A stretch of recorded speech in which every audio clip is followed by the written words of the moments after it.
O telefone tocou pouco depois da meia-noite em Lisboa e eu soube imediatamente que algo tinha quebrado para sempre o frágil equilíbrio da minha vida. Meu pai Carlos, o homem que me adotara aos 7 anos junto com Miguel, estava internado em estado grave no Hospital de Santa Maria e enquanto eu vestia o casaco às pressas as memórias da nossa família diferente invadiram-me como uma onda. Eu tinha crescido em Alfama numa casa antiga de 2 andares onde 2 homens se amavam abertamente apesar dos olhares dos vizinhos e das perguntas incômodas na escola. O João tem 2 pais. Que estranho, diziam as crianças e eu aprendia cedo a defender o que não entendia completamente. Agora aos 28 anos trabalhava como arquiteto em Porto numa empresa conservadora e mantinha o meu próprio segredo bem guardado. Rafael, o meu namorado há 2 anos, esperava-me em silêncio nas chamadas noturnas, mas eu nunca tinha coragem de apresentar-lhe os meus pais. Pai, estou a caminho, disse eu ao Miguel que me atendeu com a voz trêmula. A viagem de comboio pareceu eterna. Cheguei ao hospital ao amanhecer, o corredor cheirava a desinfetante e a medo. Miguel estava sentado numa cadeira de plástico, o rosto marcado pelas noites sem dormir. O Carlos teve um colapso cardíaco grave, os médicos dizem que precisa de uma cirurgia cara e urgente, murmurou ele abraçando-me com força. Eu olhei para o quarto através do vidro. Carlos, pálido, ligado a máquinas, parecia tão frágil, o homem que me ensinara a andar de bicicleta e a enfrentar o bullying na escola primária. Naquela altura os pais biológicos tinham morrido num acidente de viação em Sintra e o casal Miguel e Carlos lutara durante meses nos tribunais para me adotar numa época em que a adoção por casais do mesmo sexo ainda era vista com desconfiança em Portugal. Eles eram a minha família diferente, a única que eu conhecia. Sentei-me ao lado da cama, peguei na mão dele e senti um nó na garganta. Eu estou aqui, pai, não vou a lado nenhum. Mas dentro de mim outra voz gritava o meu próprio medo. Eu era gay como eles, mas tinha passado anos a fingir o contrário, namorando raparigas na universidade para calar os rumores. Rafael insistia que eu assumisse, mas como podia eu adicionar mais peso a esta família já tão marcada? O dia passou em exames médicos, conversas com médicos e café frio. Miguel contou-me como Carlos tinha escondido os primeiros sintomas para não me preocupar. Ele sempre quis ser forte por ti, João. À noite regressei ao apartamento em Alfama que ainda cheirava a livros antigos e a azeite. Rafael ligou-me preocupado. Como estás, amor? Não sei, Rafa, preciso de ti aqui, mas não posso pedir-te isso agora. Dormi pouco e acordei com a decisão de voltar a Porto só para pedir licença no trabalho. A vida que eu construíra longe da família estava prestes a colapsar. Na manhã seguinte o hospital parecia mais frio. Os médicos explicaram que a cirurgia custaria milhares de euros, que o seguro não cobria completamente e que o tempo era essencial. Miguel apertava as mãos nervoso enquanto eu folheava os papéis. Foi então que a tia Teresa, a irmã mais velha de Carlos, apareceu com o marido e 2 primos. O ar mudou imediatamente. Não podemos deixar que isto continue assim, disse ela sem sequer me cumprimentar. O Carlos sempre foi diferente e agora arrastou o João para esta vida. As palavras caíram como pedras. Eu senti o sangue ferver, mas engoli em seco. Tia, isto não é altura para isso. Ela ignorou-me e virou-se para Miguel. Vocês 2 criaram o rapaz num ambiente que não é natural. Vamos falar com o advogado sobre a herança. Saí do quarto para o corredor, o coração acelerado.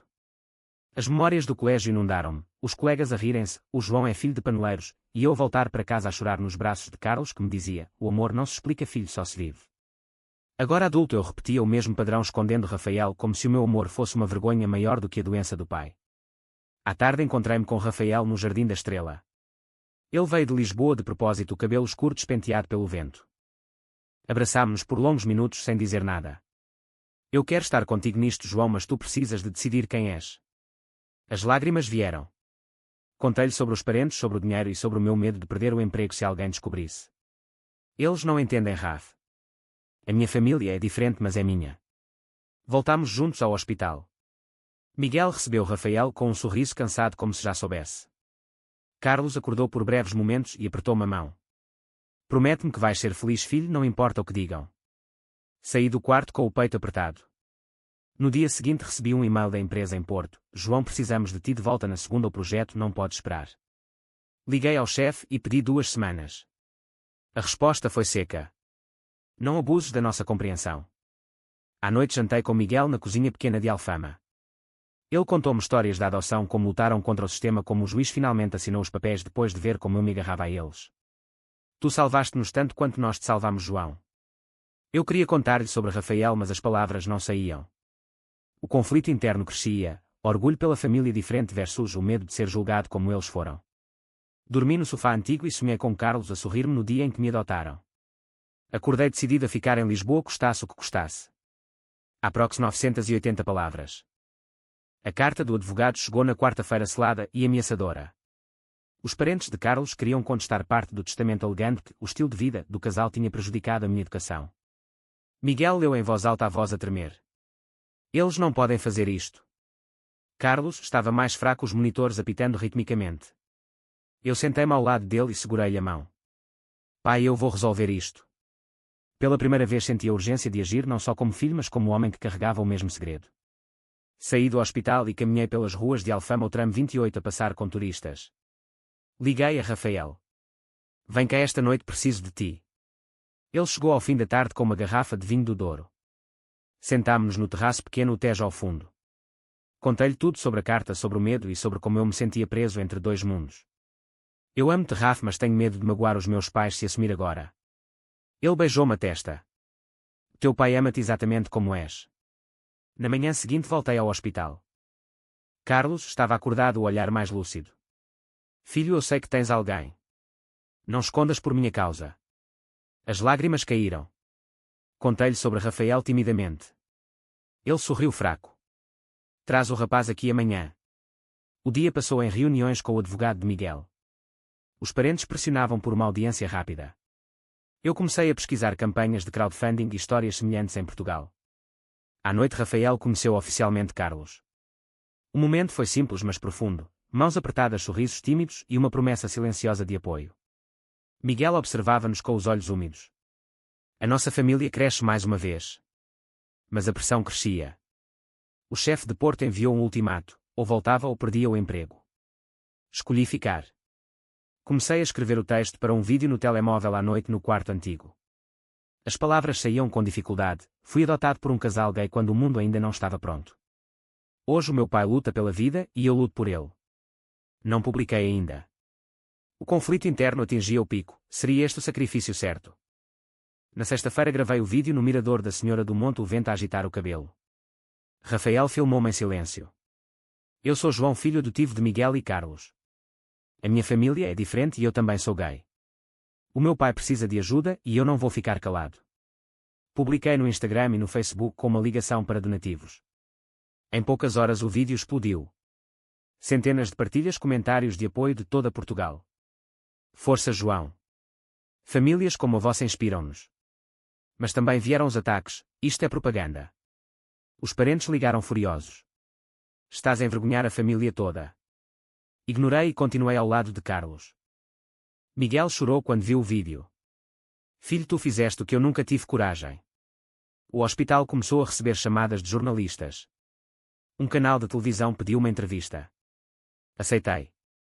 Na sala de espera Rafael segurou-me a mão. Estás a fazer o certo.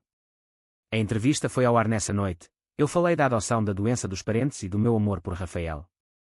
O sacrifício não é só dinheiro, é ser quem sou para que o meu pai saiba que não está sozinho.